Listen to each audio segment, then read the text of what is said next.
Hey listeners, we at New Lines are excited about the launch of our print magazine. The first quarterly issue hit the shelves on January 17 this year. And if you're in the United States, you can head over to your nearest Barnes & Noble bookstore to pick up your copy. The next issue is set for mid-April. For those listening from abroad, please contact subscriptions at newlinesmag.com for more information about getting a copy delivered to your home in the near future. On behalf of all of us at New Lines, thanks for your ongoing support, and we hope you will enjoy reading our magazine in print too. Now back to Wider Angle. This is New Lines Magazine's Wider Angle podcast. I'm your host, Riada Asimovic Akyol. I gotta admit, as someone coming from the Balkans, I'm very well aware of a specific kind of Western prejudice against people from that region. All sorts of negative stereotypes exist, like, for example, that of the ancient ethnic hatreds about the conflicts in Eastern and Southeastern Europe.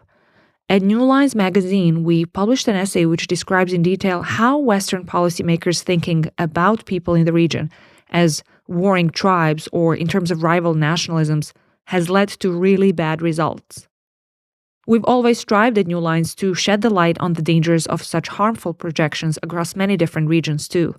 That is why I was very excited to speak with Dipo Faloyin, a Nigerian writer, senior editor of Global News Advice, and author of an excellent thought-provoking book, Africa is Not a Country, Notes on a Bright Continent, out now in the UK and US.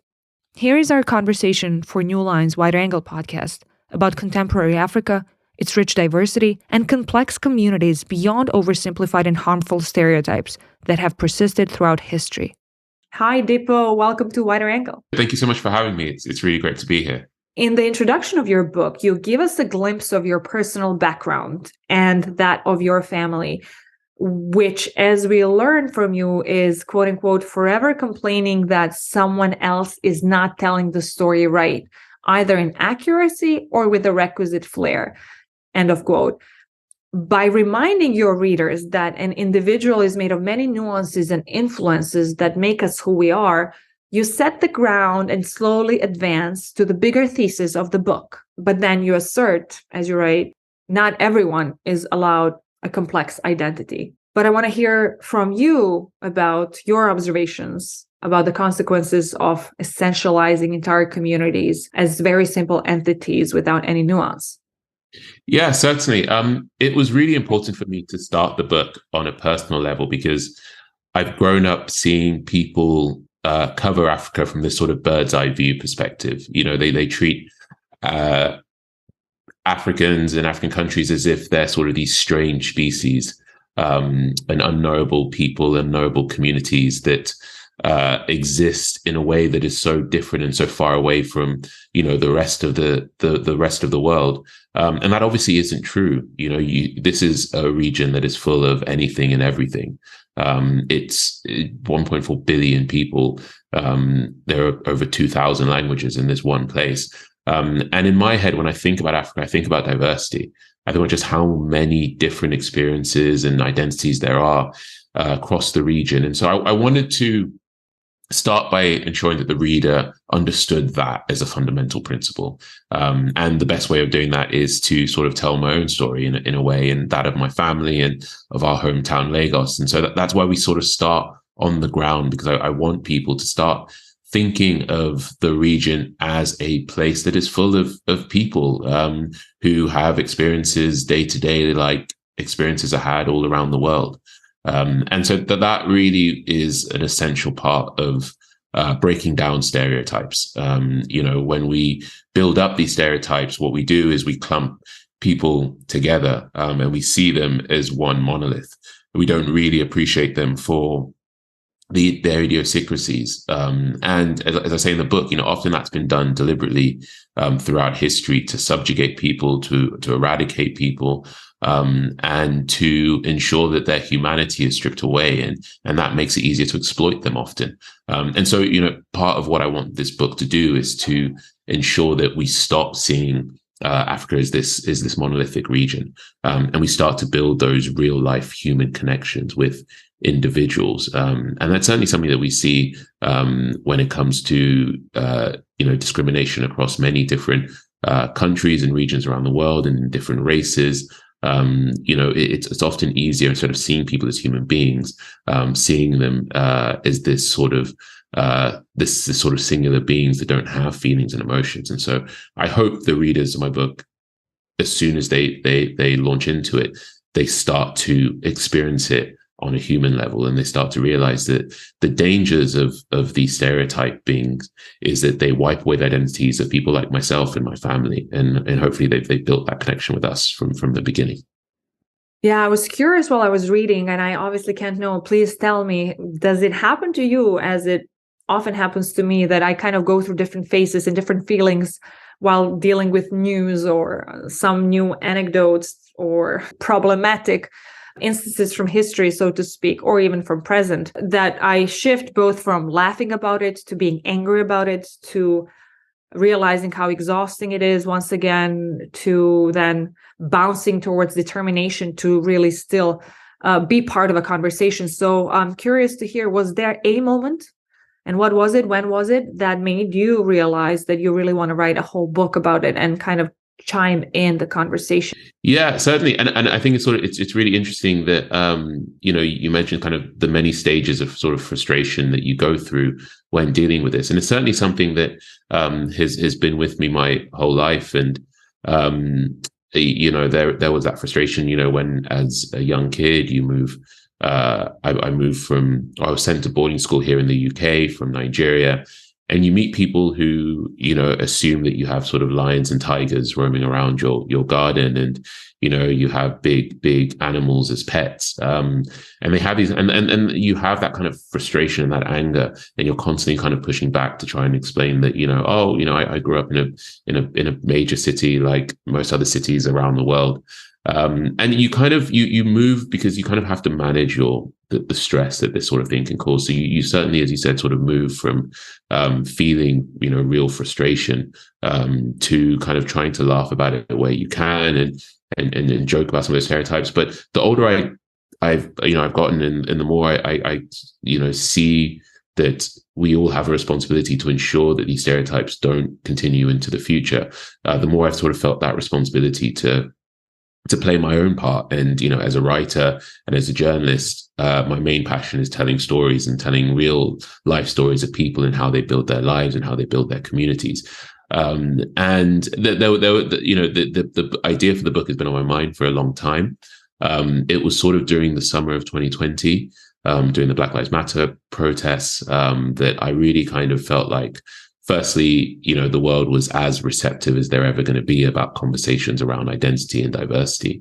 But also, I felt like I sort of had a responsibility to ensure that Africa was part of this discussion as well. And it was something that, we don't lose sight of the fact that a lot of the discriminations that have occurred around the world, started from the continent, and the way in which Black people in particular have been treated around the world. So that was sort of a real sort of like moment for me that made me kind of go, no matter what my apprehensions might be, no matter how sort of tired and frustrated I might be at having to push back against these stereotypes, I really felt an obligation to do what I could do to ensure that, Africa was part of this wider discussion. At the same time, you are very honest about the multifaceted actual challenges that exist in many different countries on the continent. But just like everywhere else in your writing, you emphasize the importance of hard facts combined with context. You naturally point to colonialism and explain the history behind it. And so I want to talk about it. Can we elaborate that part of the history and paramount importance for the reality, and why things are in part the way they are today? Yeah, certainly. And you sort of said the key word there is context. A lot of the context of how modern Africa was formed has been stripped away. And often that's been done deliberately to try and sort of hide the realities of the damage that was caused by colonialism. It's important to remember that, of the 54 countries that exist, they're all largely man-made nations that make very little sense in reality. They were designed by colonialists who had very little interest in the lives and livelihoods and the communities of the people on the ground. They built these countries essentially to fail, to ensure that they could extract as much natural resources as possible. This process began in 1884 during the Berlin Conference. Again, an event that most people don't know too much about or know anything about, really. But that was an event in which the main colonial powers of the time, so you had Great Britain, France, Belgium, the US, Austria-Hungary, you had them all gather in Berlin, Germany, of course, to discuss how they were going to carve up Africa. They'd sent explorers into the region who'd come back and told them tales of a truly special place with incredible people who were as culturally and technologically advanced as anywhere else in the world, that was home to amazing natural resources. And these colonial powers decided that they wanted to take that for themselves, and they decided that it was within their right to do so. One problem that they had was that it was very much illegal to do that at the time, as it is now, obviously, to go into someone's land and just steal it for yourself. And so they needed to come up with a justification to do it. And so what they came up with was the idea, this myth that Africans were savages and they were uncivilized, and that they couldn't look after themselves, and that what they needed were the colonial powers to come in and save them from themselves. Now, obviously, this was a complete myth, and it wasn't true in any way, shape, or form. But that was a myth that started to spread around the world. And it sort of really, really started to create this idea of Africa and Africans as people who were somewhat backwards and who couldn't look after themselves. And this myth allowed the colonialists to go in violently and start carving up land. About 30% of all borders on the continent are just straight lines, and would show you, just how little they knew about what was actually there on the ground. Those straight lines divided up about 10% of all ethnic groups. Millions of people were murdered in this process. Ethnic groups were pitted against other ethnic groups. Incredibly large countries were created in which you had dozens and dozens of ethnic groups put into one, people who didn't speak the same languages, didn't worship the same gods, who didn't have a history of being part of the same nation, and yet they were suddenly thrown together. And chaos was sown into these nations deliberately to make it harder for them to come together and fight back against the colonial powers. And all this was done against the will of the Africans on the ground. And that created this chaos and this violence and this fundamental instability, this foundational instability that these African countries had to come to terms with when they eventually were able to win their independence in the 60s. But if you take that context away, if you completely strip back the violence and the instability and the chaos that was deliberately sown in by the colonialists, then you start to believe that these African countries, there's something inherently wrong with them. There's something inherently wrong with Africans, that people ask, constantly asking, what's wrong with Africa and what's wrong with African countries. And it leads to this sort of subtle bigotry that allows that myth that was created during the Berlin Conference to survive until today. And so what, I hope this book does, and what, when I go around and talk to schools, what I really hope is that context is reintroduced, and you start to realize that African countries have done an incredible amount of work to rebuild their nations in spite of the violence and the instability that was deliberately sown in by those colonial powers. Yes, you speak of a certain mindset behind many conspiratorial strategies. And you did mention a little bit, I'm curious, if you want to share a little bit more about just the fact that, as you explain, only 30% of all borders in the world are Africa, but then you elaborate that nearly 60% of all territorial disputes that are in or that have made it to the International Court of Justice come from the continent. So tell us more about it, please, and the consequences of these artificial borders and just wrong demarcations and the way that they impacted the realities and the process after independence for many nations. Yeah, certainly. And you look at sort of just how artificial these borders are when you sort of take a tour around, and you see that many borders, don't actually exist on the ground. They were They were, they were sort of marked by riverbeds and given sort of rough markings that don't actually exist on the ground, and that has caused a considerable amount of chaos across the region, because many countries don't know necessarily where one country ends and another begins, and I think that is something, again, that isn't appreciated enough. In this, and this is the 60s, the independence era of the 60s. That it really is not that long ago that these countries not only had to face up to the realities of what they had inherited by the colonialists, but they had to basically build entire nations from scratch at a time when the rest of the world was moving on.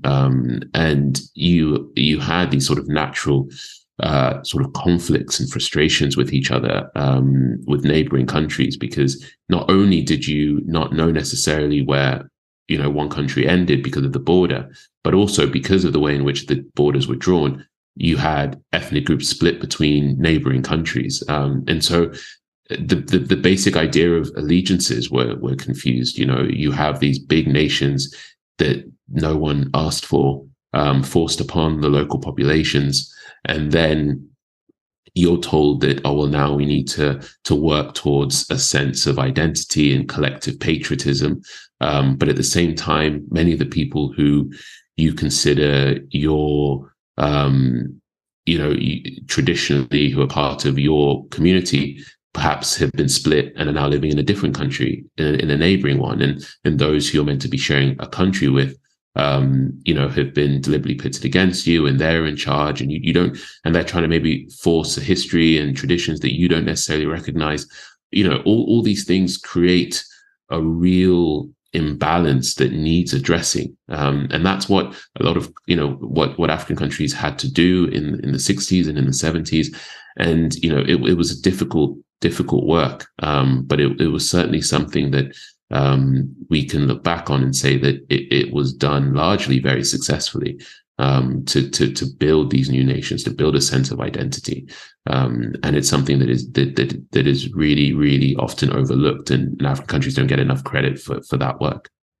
So we get to the part where we address popular culture, and I want to ask you about the story of a song, Do They Know It's Christmas, that I admit I have not been familiar with, but apparently it's a huge hit, or it's been a big hit in the UK. But you share a lot of, well, you tell us why so many lyrics from that song are so harmful and not true, right?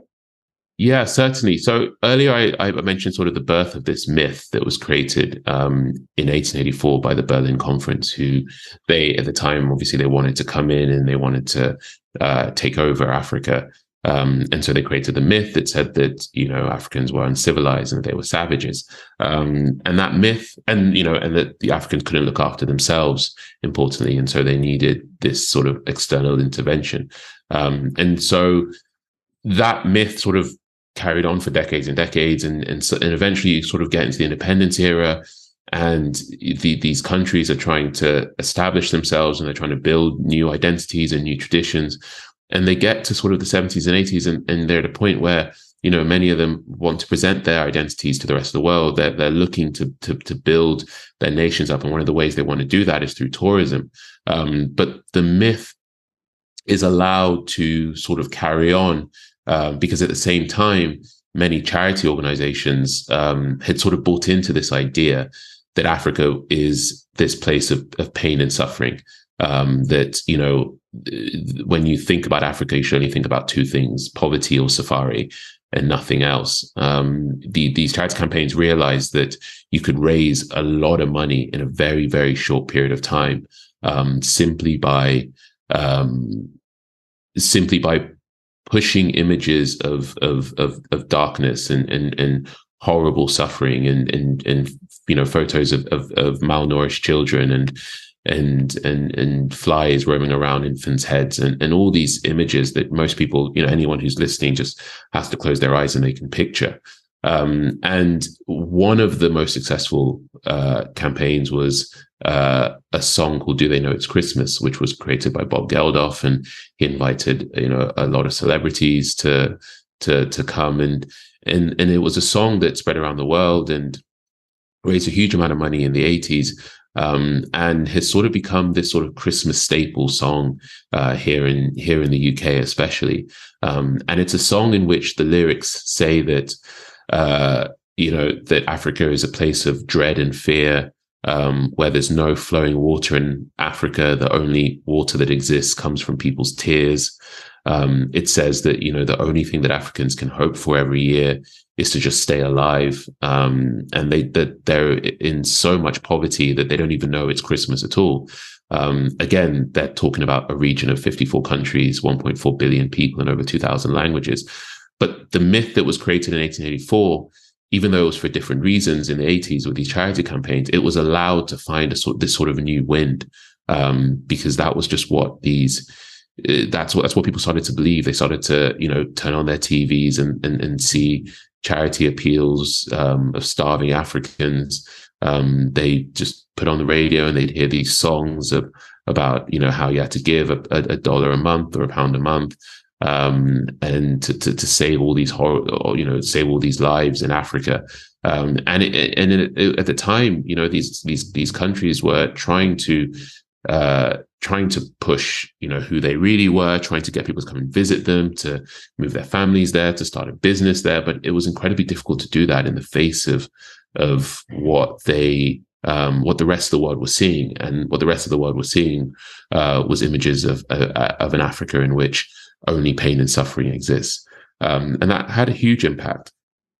Many people listening, would have heard of a certain age, I'd say, would remember Kony 2012, and the impact that had on Uganda in particular. A film that painted the whole of Uganda as a region in which a warlord could just roam the streets and steal children. Very, very far from the actual facts of what was going on at the time in 2012.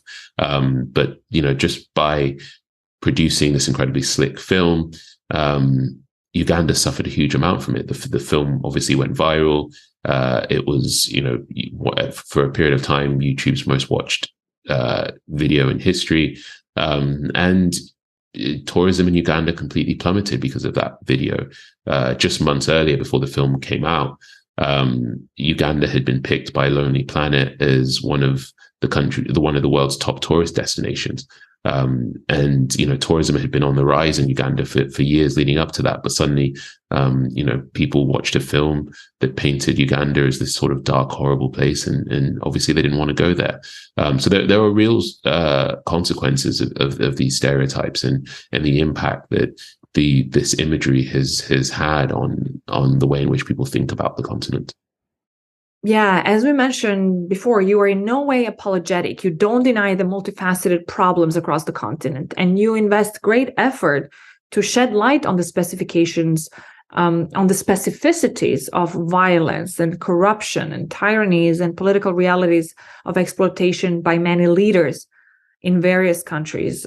You speak in more detail about Zimbabwe, Nigeria, Somalia, South Africa, Rwanda, Algeria, and Libya. But then you again kind of inject, you drop the mic again, reminding in reality, less than 10% of the continent is under authoritarian rule. So now that we've spoken a little bit about history and popular culture, tell us more about this lazy language, like you say, when we speak about politics in Africa too. Yeah, so it really is a laziness of language. There is this, assumption that, again, it goes back to this idea that people have of, what's wrong with Africa and Africans. Why is it that they don't value democracy? Why are there all these dictators and why has there been all this conflict? And having to ask that question comes from the fact that the context has been stripped away, and people don't realize what these countries inherited at independence, and they don't realize that the dynamics at play. And so in the chapter, The Story of Democracy Through 7 Dictatorships, I try and sort of break down those dynamics to explain exactly, how, especially in the first sort of couple decades after independence, many countries were struck with or had to contend with leaders who were not so willing to give up power. And a huge dynamic was the fact that many of these people were kept in place by Western governments who were meddling in the region. Many of these men were military men who'd fought for independence. Many of these people were considered to be essentially the founding fathers of their nations, and they were given that opportunity to try and be the first ones to take a chance on their nations. And it's and many of the sort of early Civil War dynamics and that desire to pit ethnic group against ethnic group was deliberately done by the colonialists as well. It was a big part of the British colonial rule principle was to divide and conquer, to deliberately empower easily corruptible military men and pitted them against other ethnic groups to make sure that those who wanted to fight for independence, found it harder and harder to do it. But again, when you kind of introduce that context, you take away that subtle bigotry that has people constantly asking, what is wrong with Africa? What's wrong with Africans? Why are they, why don't they, want to embrace democracy? And the reality is, it's not true that the African countries don't want to embrace democracy. And as you alluded to the stat, but 90% are now, democracies in one way or the other. But a lot of that isn't appreciated. It's not understood. That context is stripped away, and we're left with those stereotypes of African dictators, and we're left with this notion that the entire continent is riddled with military men in 4x4s driving around dirt paths, causing chaos and havoc and pain. And that just isn't the reality that the vast majority of the continent is facing. And so it's just really important for me to lay that out in the book and to explain to people why exactly, for such a long time, there was a real need for many countries to reckon with how they are ruled and how they are governed, and how many of these countries have done such an incredible amount of job over the last 60 years. And again, it's just 60 years. My parents are older than Nigeria itself. And it's just really essential that we understand just how little time these countries have had to break away from the division that was sown in during the colonial period, and then to establish themselves as they want to be established. Speaking of your parents, I think diaspora is another theme that you graciously address in your book that I'm personally very curious about to learn always from people from different regions, and the way that different communities have managed such relationships and among peoples around the world that come from that or those particular countries. You discuss it in your book when you write about the so-called Year of Return initiative started in 2019 by Ghanaian government to, quote unquote, asking the descendants of enslaved Africans to return. And of quote, as well as in relation to the movie Black Panther and its importance because of the projection it launched and the kind of idea or vision of an African nation for various audiences in specific ways. But I'm particularly curious to hear from you about these themes of diaspora of these themes that I just mentioned related to Black diaspora and the kinds of perceptions and connections that those two examples created. Yeah, certainly. And I think that was something that was at the heart of why I wanted to write this book as well. And again, it was sort of themes that came up during the Black Lives Matter protests of 2020, and this idea of history, and the way in which accurate histories better connect people, and help give people a sense of pride and ownership and power over their specific identities. And one of the sort of huge gaps that has continued to exist has been a better understanding between many of the diaspora, the Black diaspora, who are looking to rebuild or even build connections with the continent and their lost heritages. But they found it incredibly difficult because realistic portraits of the region, don't really exist in the mainstream. as much as they should, and what they've seen through Hollywood and in books and in charity campaigns is this singular identity, this simple story of Africa, that paints this whole place as this sort of dark, unknowable, essentially bush. And I think that so many people have lost a real opportunity to try and connect with their heritage, and to have that history sort of taken away from them has been painful for so many. And the Ghana's Year of Return was Ghana's attempt to say to people, we understand that, we recognize that, and we want you to start to build those connections, and we want you to do it here in Ghana. We want you to start here and start to learn about what was taken, to learn about the slave trade, to learn about food culture, to learn about what it means to be, in their case, a modern Ghanaian, and beyond that, what life in West Africa is like if you want to go and visit the region, and then hopefully you go beyond that as well. And you have. And Black Panther, is a good example of a film that, even though it depicts a fictional country, it gives people, because it tries to paint something of a more accurate portrayal of the diversity that exists across the region. It gave people this sense of connectedness that they didn't have before, because the mainstream doesn't position Africa in this way. Often, Africa and its characters and its people are just the background to something else, and that is the thing that makes it hard for people to build real connections with real countries. And so I hope that my book helps give people some of that framework in order to kind of work and start to build those real relationships, but also, introduces a bit more curiosity about the continent and what the continent has to offer. As we approach the end of this conversation, and without giving too many spoilers, obviously, I wish the readers and listeners to engage personally with the book. There are specific, amazing chapters about stolen art and about food and music. But I want to ask you, Dipo, about the wider angle here. This book is not about solutions for all problems that are out there on the continent, obviously. But one of the themes, or one word that kind of got stuck on my mind after reading your book, is engage, right?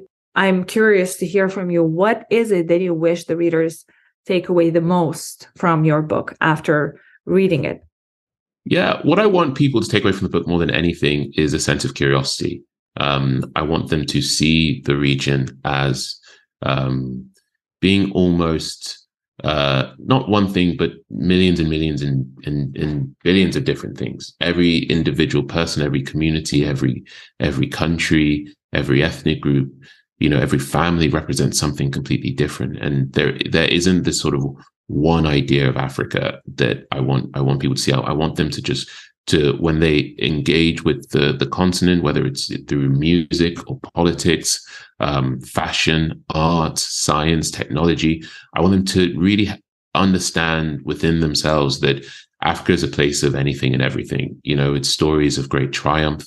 It's stories of, great failure and pain, and it's everything that exists between those 2 points. It's sort of celebrations, it's everyday life, it's the mundane, it's people just trying to go out there and build worlds for themselves. Unfortunately, people have grown up not being curious about the region. They feel like they know everything there is to know about the continent. They know that it's a place where people send donations to, and it's a place that you can go and see animals. They don't consider anything else. And so what I hope this book does, and in terms of, and not just kind of the book, but in kind of the work that I generally do, is to ensure that people feel this real passion for learning more. They realize that so much has been lost to these stereotypes, that people could have spent the last few decades really exploring this vast, diverse region, but that they haven't done that. I want them to kind of feel a sense of of loss at that fact that so much has been stripped away, but also a sense of excitement that there's so much more to explore and that we can start this conversation anew. And it's never too late to really give up on these stereotypes and to give up on the way in which the continent is framed, and to provide so many more exciting opportunities for writers and creators across the region, and for people to present their countries and their communities and their families in a way that in a way that's sort of done all around the world. And so, for me, I just want people to come away from it being curious about this incredibly diverse place, and to realize that, Africa isn't a single thing. It is a billion different things, all stitched together to form this incredibly exciting region. Thank you so much, Dipo.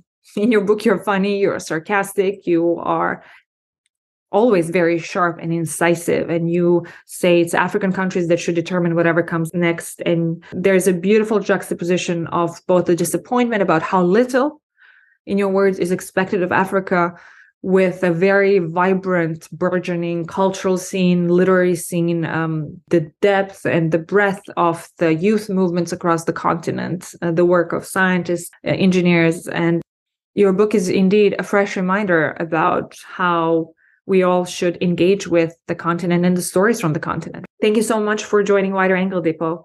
I really appreciate your time and your insights. Thank you so much for having me. It's been really great talking to you. And all of you in the audience, stay tuned for more conversations with people from all over the globe. Have a good day. Bye. Thank you all for joining us. You listened to New Lines Magazine's Wider Angle podcast. If you enjoyed this episode, please subscribe to Wider Angle and get in touch at podcast@newlinesmag.com. This episode was produced by your host, Riada Asimovic Akyol. Visit our website to find more resources and information, and stay tuned for new conversation next Wednesday.